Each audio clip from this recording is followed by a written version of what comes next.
महाराज जी, अभिमान और स्वाभिमान में महाराज जी थोड़ा सा अंतर समझने का प्रयास कर रहे थे। अभिमान यानी अहंकार तो मनुष्य को का पतन करता है, मगर स्वाभिमान को भी क्या छोड़ना जरूरी नहीं, आप स्वाभिमान किसे कहते हैं?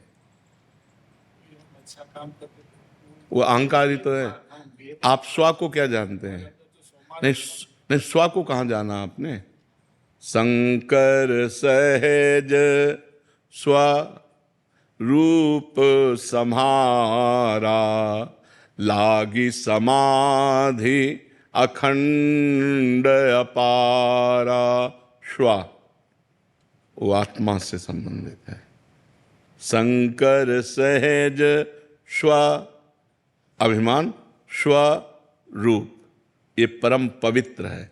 लेकिन आप स्वाभिमान नहीं करते, आप अभिमान करते हैं विद्या का, अपनी चतुराई का, अपनी वस्तु का, अपनी नाना प्रकार के संबंधों का।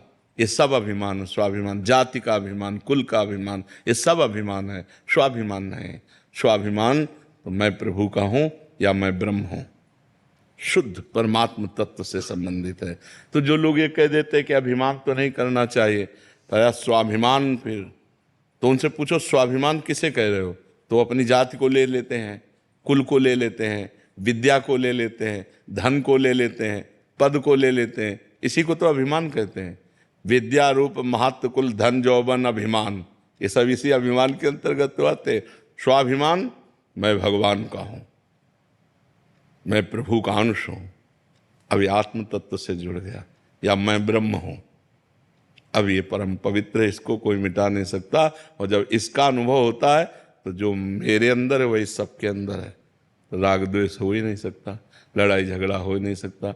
जहाँ लड़ाई झगड़ा होता है वहाँ अहंकार होता है, उसे हम स्वाभिमान कह देते, लेकिन स्वाभिमान का अर्थ नहीं समझते, हम स्वाभिमान की परिभाषा नहीं समझते। समझ पा रहे हैं आप? जी। नैना जी मध्य प्रदेश से। राधे राधे महाराज जी। महाराज जी, आप